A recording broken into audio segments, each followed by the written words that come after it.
Chào anh em, mình là Mạnh Cương sửa chữa xe máy. Hôm nay tiện thể mình sửa con xe Vision đời đầu này thì mình sẽ hướng dẫn anh em chế một cái vam phòng khi để mất điện. Ví dụ mất điện mà bình hơi của anh em mà không có điện này thì anh em súng của anh em bắn thì nó sẽ không ra được cái đốc này, nhiều đốc rất chi là chặt. Cho nên anh em sẽ chế một cái vam này anh em làm rất chi là nhàn.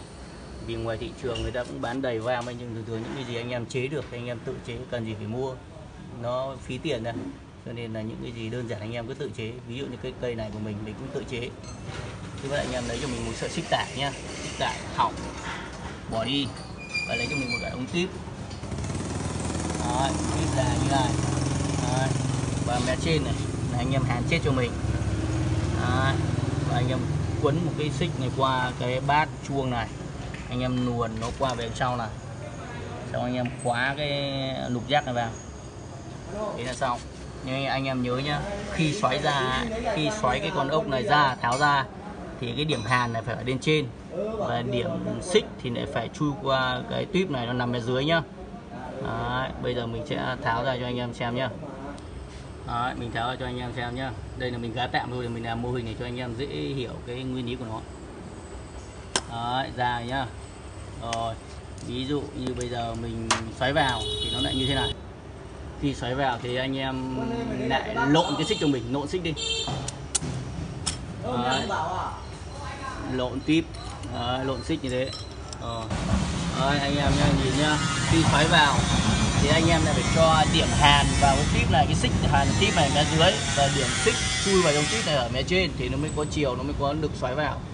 Đấy, và bao giờ cái đầu đuôi này cũng phải có một cái lục giác đút qua cái lỗ của cái xích này để nó hãm lại. Đấy, xoáy vào đây. Đấy, rất chi là nhàn. Đấy, nếu như mà mất điện mà anh em sẽ dùng ra cho mình nhàn, không phải nhiều cái rất chặt cho nên xoáy tay nó rất khó ra. Đấy, khi anh em làm xong, anh em muốn tháo cái xích ra khỏi cái tuyếp này cho nó gọn thì anh em sẽ tháo ra như này cho mình. Đấy.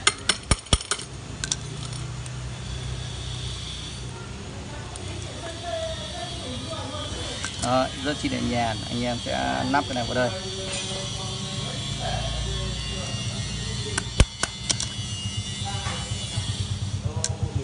Đấy, anh em nắp như này và là xong, anh em rút cái xích này ra thì là xong. Còn cái này thì nó lại trở thành cái tay công anh em chuyên nắn dàn để chân, thì nắn linh tinh các thứ. Đấy, rất chi là tiện.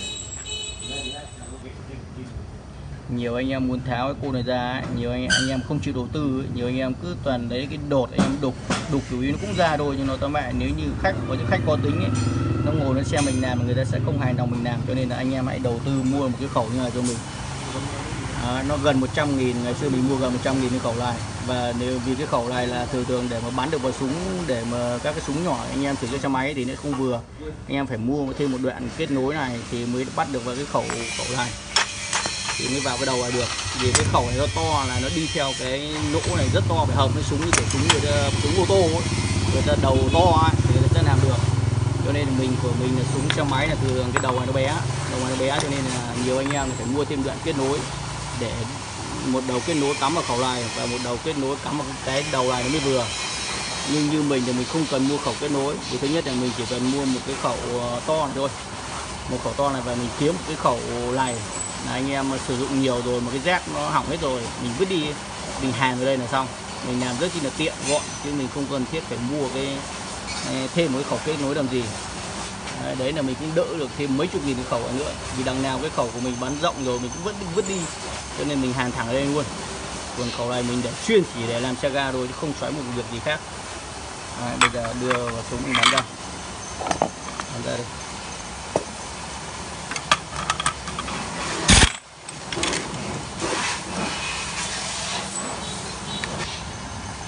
Mình chia sẻ với anh em một ít kinh nghiệm là cái dòng xe ga mà bắt đầu mà nổ máy đề lên ấy, bắt đầu hơi kéo gan thì đầu hay bị rung ấy, là bệnh của nó thường là bị ở ba cái chốt để nắp cái búa này vào, lâu ngày nó bẩn mà nó sẽ bị rít, là cái búa này nó văng ra, nó không có độ trơn tru, nó sẽ sinh ra rung đầu, cho nên là anh em tháo ra vệ sinh.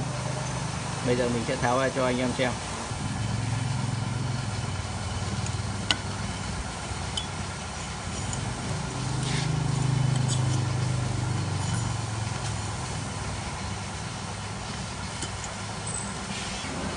Vậy đây.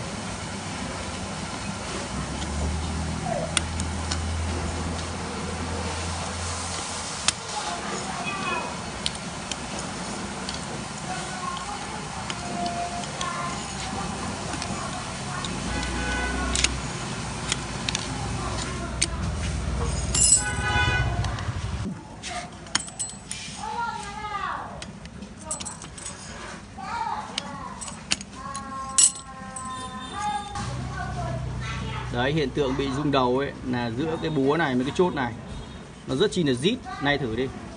Đấy, nó rất chi là rít. Đấy, khi nào mà anh em làm mà cảm tưởng nó thật nhẹ thì là chạy sẽ đỡ bị rung đầu. Đấy là phần côn sau thì nó chỉ có rung đầu chủ yếu là thế thôi. Rồi. Đấy, anh em chỉ việc ráp 3 cái chốt này. Lấy dây ráp anh em bo đi. Bo một lúc là từ khắc mà hết các cái bẩn, hết cả các cái gì khét linh tinh đấy là từ khắc là đến khi anh em đút cái chốt vào nó trơn nhùi là được. Quên xin lỗi anh em đút cái búa vào nó trơn nhùi là được. Đấy, khi nào mà anh em làm xong mà thấy cái búa nó dao động rất chi là nhẹ nhàng, trơn nhùi như này là còn một bệnh nữa rất chi là khó chịu. Nhiều khi là khi nổ máy có tiếng kêu nại ở máy nghe cọc cọc ấy, nhiều anh em tháo ra nhưng nhiều anh em không để ý, anh em sẽ không phát hiện được. Những anh em mà gọi là thợ già với cả những anh em làm lâu rồi sẽ phát hiện ra. Có những anh em thợ mới học nghề hoặc là mới mở cửa hàng va chạm ít là sẽ hay nhiều khi không để ý những cái bệnh này. Anh em nhìn này, nó rất chi là dơ, thấy chưa? Đấy, qua quá trình chạy lâu nó chạy ra chạy vào là cái lỗ bạc này nó rỗng rồi, là sinh ra kêu.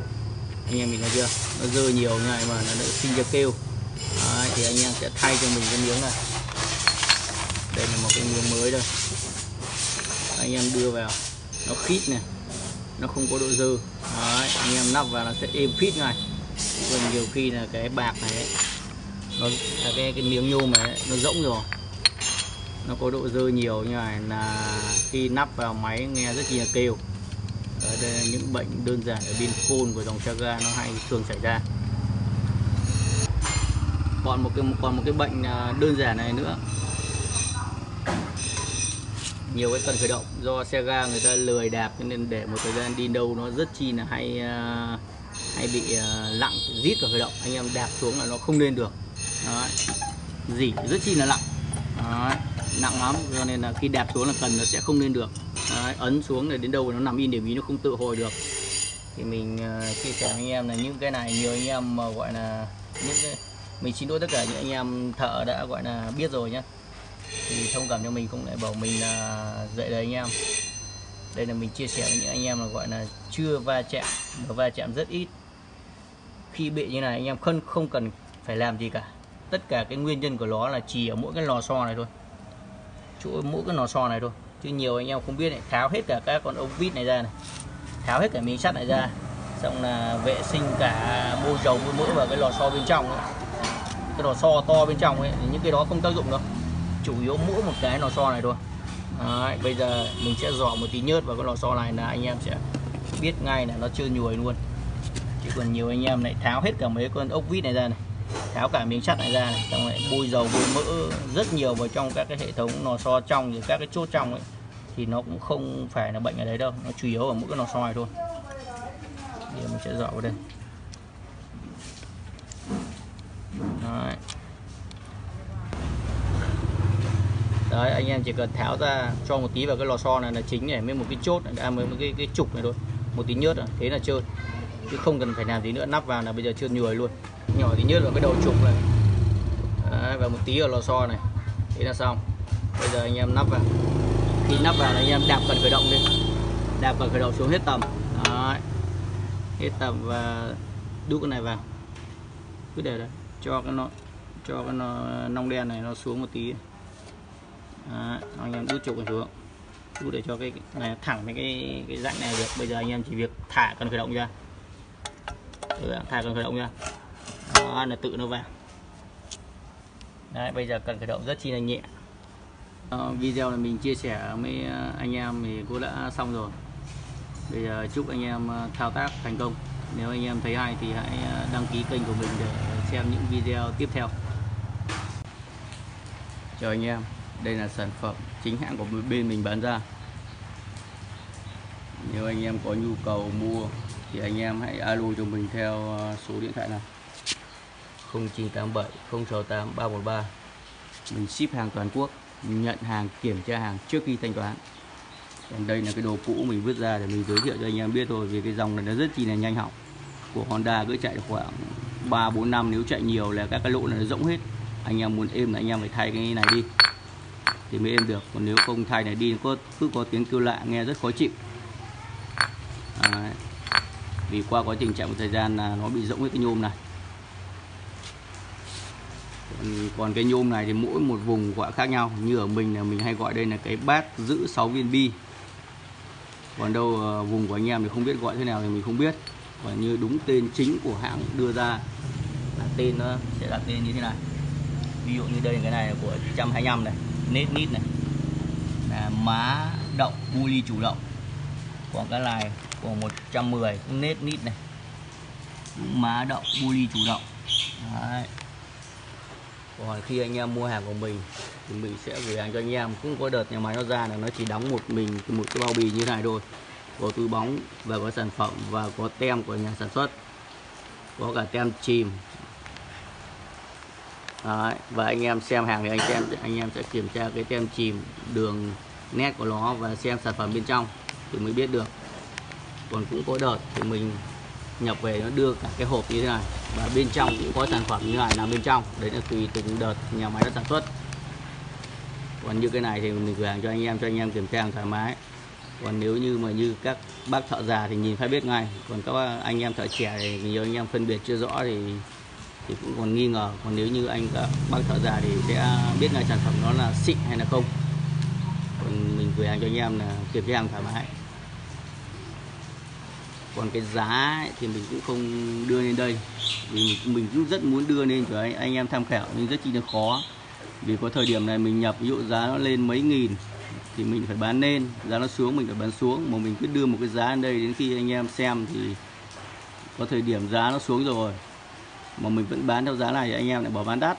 Mà giá nó lên rồi thì mình vẫn bán theo giá này thì là chắc là mình không bán được. Cho nên là mình xin lỗi anh em nhé. Nếu anh em thật sự có nhu cầu muốn mua thì cứ alo cho mình tư vấn cho. Khi nào hàng lên mình bán lên, khi nào hàng xuống mình bán xuống. Còn bảo hành với anh em là hàng xịn 100%, nhận hàng thì là kiểm tra hàng thoải mái. Rồi video mình quay thì cũng tạm thời thôi. Chúc anh em thợ thành công.